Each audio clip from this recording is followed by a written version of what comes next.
এইটো অকল সুমনকাটা ৰাইজৰ কাম হৈ নাথাকে কাউন্সিল গভৰ্ণমেণ্টৰ ওচৰত আপোনালোকে লিখিব লাগে এইটো মূল যিটো মেলা আছে বিটিচি অঞ্চলত ইয়াৰ মাজত বিটিচি যিটো কেলেণ্ডাৰ বনায় যে দুৰ্গা পূজা বা বিহু বা বৈশাখু এই কেলেণ্ডাৰৰ এটা মেলা সুমনকাটাৰ মাঘ মেলাটো হ'ব লাগে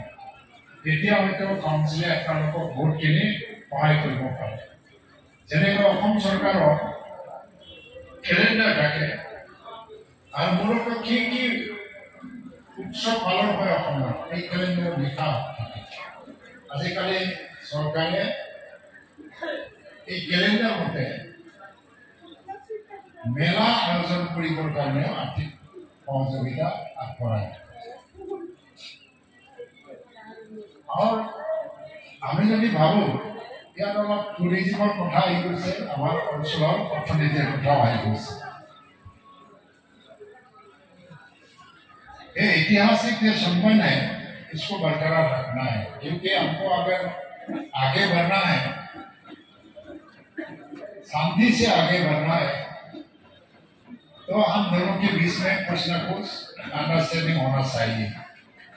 अर्थनीति का विकास होगा इकोनॉमिक डेवलपमेंट कल्चरल डेवलपमेंट काफी सारी किताब लिखा गया है देखिए इसके बारे में हम लोग बात नहीं करते But in days to come, when you are going to celebrate the Diamond Jubilee year, I hope some activities, more activities will be included in this Mela. Some more activities means the literary activities and cultural activities also. ये अगर होगा तो literature के बारे में भी हमको जानने का मौका मिलेगा, कल्चर के बारे में भी जानने का मौका मिलेगा। আপোনালোকে ইয়াত আছে আমি একেলগে থাকিব লাগে শান্তিপূৰ্ণভাৱে থাকিব লাগে সুমনকাটা বহুত বছৰ ধৰি ইয়াত উন্নয়নৰ কোনো কাম হোৱা নাছিল মই ছাত্ৰ অৱস্থাত থাকোঁতে আপচু প্ৰেচিডেণ্ট হৈ থাকোঁতে ইয়াত আহিছিল এই বজাৰত বহুতবাৰ মিটিং কৰি গৈছোঁ তেতিয়া বজাৰত এনেকৈ ডাঙৰ ডাঙৰ ঘৰ নাছিল কিন্তু আজি বিটিচি চৰকাৰৰ উদ্যোগত এই গাঁৱৰ ঘৰটো আপোনালোকে পালে তেওঁ আমি মিটিং কৰিব হাতত লৈছোঁ বান্ধৰ কাম যিটো বান্ধক লৈ পেলাই মানুহে বহুত কষ্ট পায় খোৱাপানীৰ সমস্যাৰ কথা কৈছে এই বান্ধ নিৰ্মাণৰ কাৰণেও এতিয়া বিটিচি চৰকাৰৰ তৰফৰ পৰা और डॉक्टर हुए ऐसे प्रक्रिया चली ऐसे देरी नदी बुरा कोनिया हमेशा यार एमसे यार हमार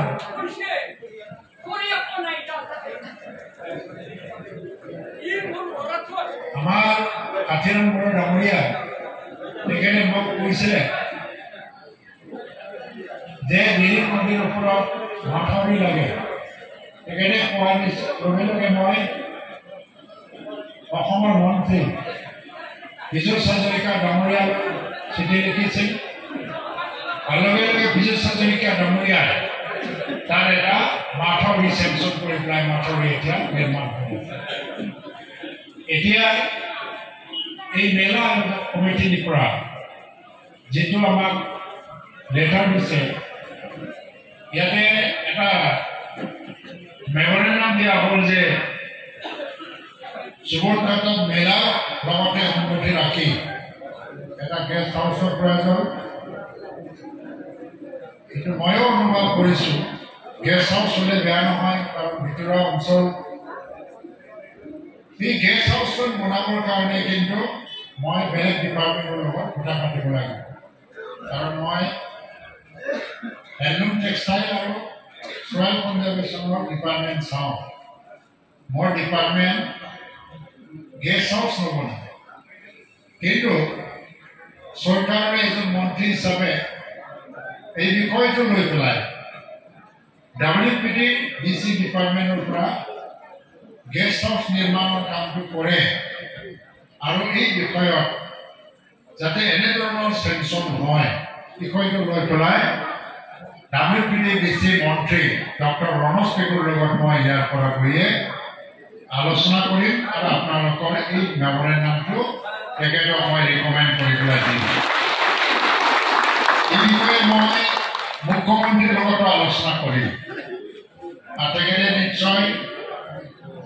সুবৰ্ণকাছা পাঠমেলা সম্পৰ্কে জানে আৰু ভিতৰুৱা অঞ্চলত ৰাইজে যদি উন্নয়নৰ কিবা এটা ভাবে তেনে ক্ষেত্ৰত মুখ্যমন্ত্ৰীয়ে এতিয়া যথেষ্ট গুৰুত্ব দিয়ে। আনফালেদি আমাৰ আন এখন চৰকাৰ আছে স্থানীয় কাউন্সিল চৰকাৰ প্ৰমোদ বড়ো নিশ্চয় তেখেতকো আপোনালোকে এই মেমৰেণ্ডামটো দিব আৰু কাউন্সিল আৰু ৰাজ্য চৰকাৰ মিলি যদি এটা আঁচনি লয় তেতিয়া ভাল এটা গেষ্ট হাউচ ইয়াত নিৰ্মাণ কৰিব পাৰিব। সেইকাৰণে মই প্ৰমোদ বড়োৰ লগতো কথাটো পাতিম আৰু এনে মই প্ৰতিশ্ৰুতি দি যোৱা নাই, মই টেকা কৰিছোঁ মানে কৰিছোঁ আৰু নিশ্চয় আপোনালোকৰ দাবী দাবা পূৰণ কৰাৰ ক্ষেত্ৰত মই যিমান সম্ভৱ যিটো প্ৰয়োজনীয় ধৰণৰ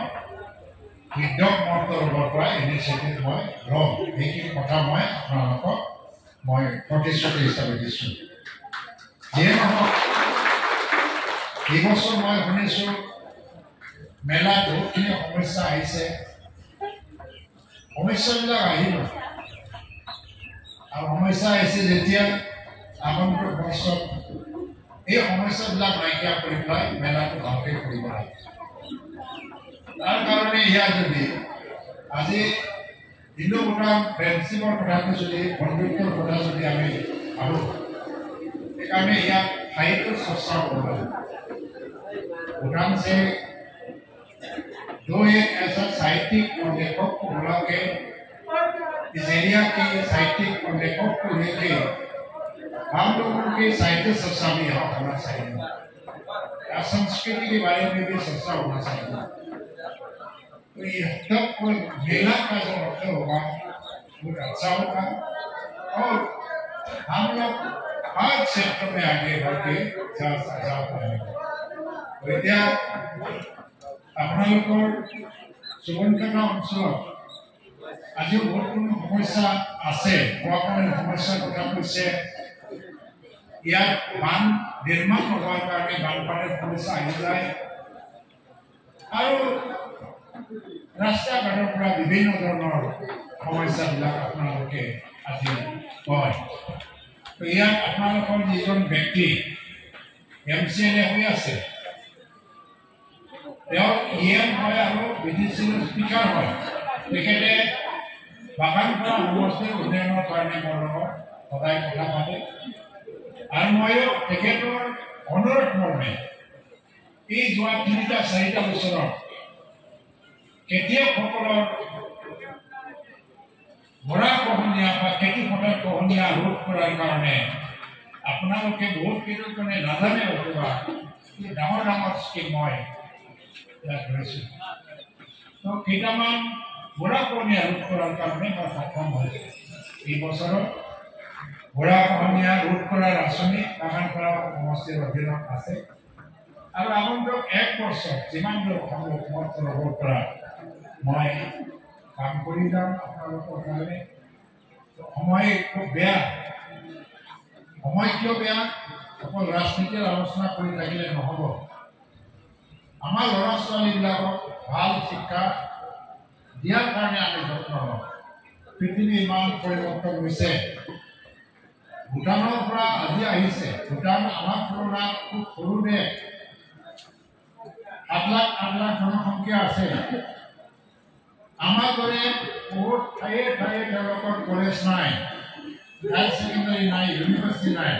কেইটামানে কলেজ আছে 5-6টা গোটেই ভূটান দেশত। এটাই ইউনিভাৰ্চিটি আছে, আমাৰ অসমত বহুতকেইটা ইউনিভাৰ্চিটি আছে। LP স্কুলৰ পৰা হায়াৰ ছেকেণ্ডাৰীলৈকে বহুত স্কুল আছে। আমাৰ হেজাৰত তেওঁলোকৰ কিন্তু কেইটামানে আছে। তথাপিও ভূটানত শিক্ষাৰ মানদণ্ড বহুত উন্নত। তেওঁলোকৰ ল'ৰা ছোৱালীয়ে ভূটানত শিক্ষা গ্ৰহণ কৰি পেলাই পৃথিৱীৰ যিকোনো দেশত গৈ পেলাই প্ৰতিযোগিতা কৰিব পাৰে কাৰণ তেওঁলোকৰ শিক্ষাৰ মানদণ্ড বহুত উন্নত আমাৰ ইয়াত বহুত স্কুল আছে হায়াৰ ছেকেণ্ডাৰী আছে কলেজ আছে ইউনিভাৰ্চিটি আছে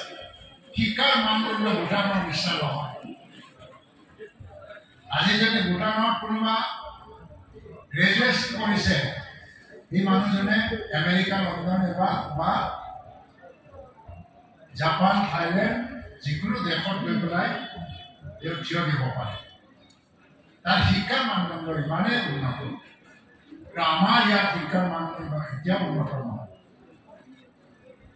কিয় উন্নত নহয়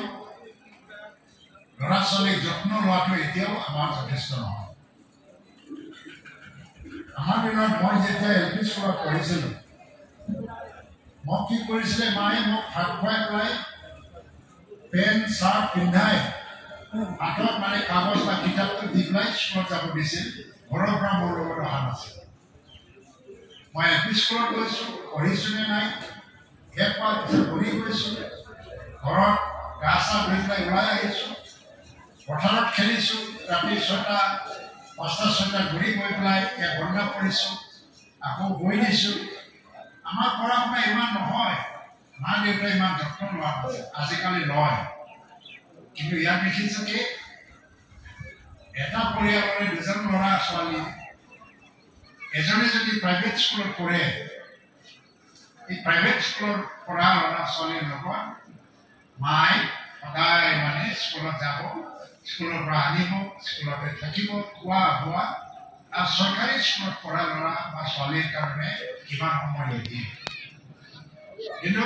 আজিকালি কিন্তু নিজৰ ল'ৰা ছোৱালীক সমানে যত্ন নকৰে নিশা দিব লাগিব ভয়াৱহ এটা পৰিস্থিতি আহি গৈছে ক্লাছ 5 স্কুল পঢ়াৰ লগে লগে মোবাইল চলাব জানে আপোনাৰ ল'ৰা ছোৱালীয়ে মা দেউতাই কি শিকায় এইটো নিশিকে মোবাইলে কি শিকাই আছে এইটোহে শিকি আছে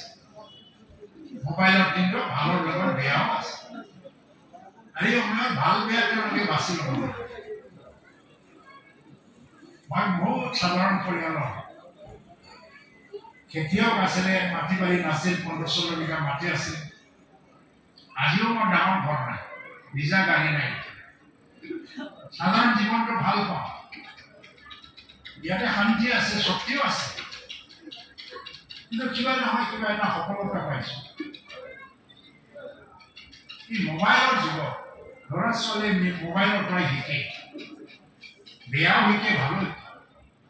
আৰু এইটো যদি বেছিকৈ আমি নজৰ দিব নোৱাৰোঁ তেতিয়া ল'ৰা ছোৱালীয়ে মোবাইলৰ দ্বাৰা দি ধ্বংস হ'ব পাৰে মোবাইলৰ দ্বাৰা দি উন্নতি হ'ব এই ক্ষেত্ৰত মা দেউতাৰ দায়িত্ব ল'ৰা ছোৱালীবিলাকক যেতিয়া বিকাশ হৈ আছে বয়স বাঢ়ি গৈ আছে এইবিলাকত বেছিকৈ যত্ন দিব লাগিব নজৰ দিব লাগিব আজিৰ আধুনিক যুগত মানুহে প্ৰতিদ্বন্দ্বিতাৰ এটা প্ৰতিযোগিতাৰ যুগত বেষ্ট অফ দি বেষ্ট হ'ব লাগিব সাধাৰণভাৱে মেট্ৰিক পাছ কৰি থাকিলে একো নহ'ব আজি অসমত চাকৰি ওলাইছে 1.5 লাখ মানুহক আমি নিযুক্তি দিলোঁ বাচ্চাৰ পৰাও বহুত কেইবাশ মানুহে নিযুক্তি পালে কিন্তু কি দেখাব 4th গ্ৰেডৰ চাকৰিৰ বাবে BA পাছ কৰা মানুহে পিয়ন চকীদাৰৰ কাৰণে এতিয়া চৰকাৰী নিয়ম মানি দিলে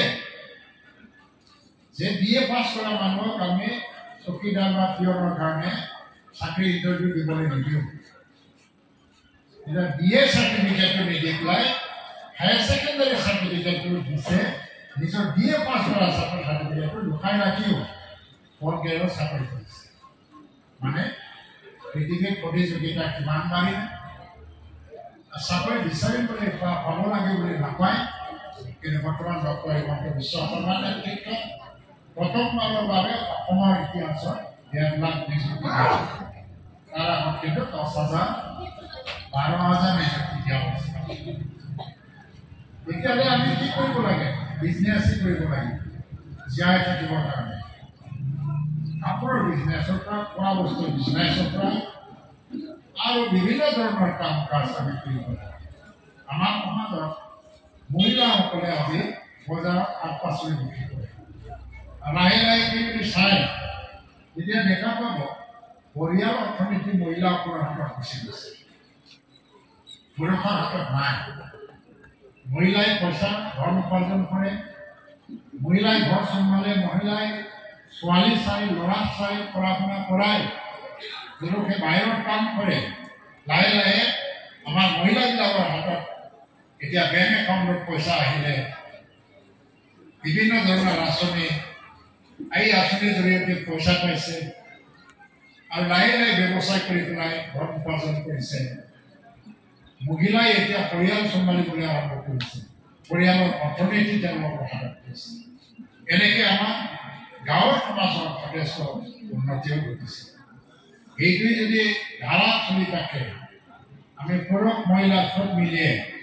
এটা চহকী সমাজ, চহকী পৰিয়াল, টনকিয়াল, অৰ্থনৈতিকভাৱে টনকিয়াল এটা পৰিয়ালটো নিৰ্মাণ কৰাৰ ক্ষেত্ৰত আমি সহজে আমি কৰিব পাৰিম। সেইকাৰণে আপোনালোকে মিলি জুলিয়ে কাম কৰক। আৰু আগন্তুক বৈশ্যবাৰ যিটো ডায়মণ্ড জুবিলি মাঘ মেলা সুমন কাটাত অনুষ্ঠিত হ'ব, ৭৫ বছৰ সম্পূৰ্ণ হোৱা সেই মাঘ মেলাটো এটা উৎসৱৰ দৰে হ'ব লাগে। আৰু ইয়াত আহি মানুহে যাতে এই উৎসৱটো উপভোগ কৰে। ইয়াৰে মানুহ নহয়, সমগ্ৰ অসমৰ মানুহ এই ডায়মণ্ড জুবিলি বা মাঘ মেলাটো সমগ্ৰ অসমৰ বা ভাৰতবৰ্ষৰ কিছুমান অঞ্চলৰ পৰা যাতে চাবলৈ আহিব লগা হয়, তাৰ কাৰণে প্ৰচাৰ এতিয়াৰ পৰাই আৰম্ভ কৰিব লাগে। আৰু BTC চৰকাৰৰ লগত আলোচনা কৰি পেলাই সকলো সুবিধাটো যাতে কৰি দিয়ে, তাৰ কাৰণে এতিয়াৰ পৰাই আপোনালোকে আৰম্ভ কৰিব পাৰে। মই শুনিছোঁ এইবাৰ বোলে ভূটানৰ পৰা মানুহ অহাটো কম হৈছে, কিবা অলপ গাঁৱৰ বৰ্ডাৰত ৰেষ্ট্ৰিকশ্যনটো বেছি হ'ল। ডায়মণ্ড জুবিলি পতাৰ সময় এই দিশটো চাই পেলাই প্ৰশাসন, ভূটানৰ প্ৰশাসন আৰু আমাৰ প্ৰশাসনৰ মাজত আলোচনা কৰি ৰাস্তাটো আমি বনাব লাগে। যিয়ে নহওক সকলোৰে ধন্যবাদ আমি ক্ৰমাই যাচুৱাই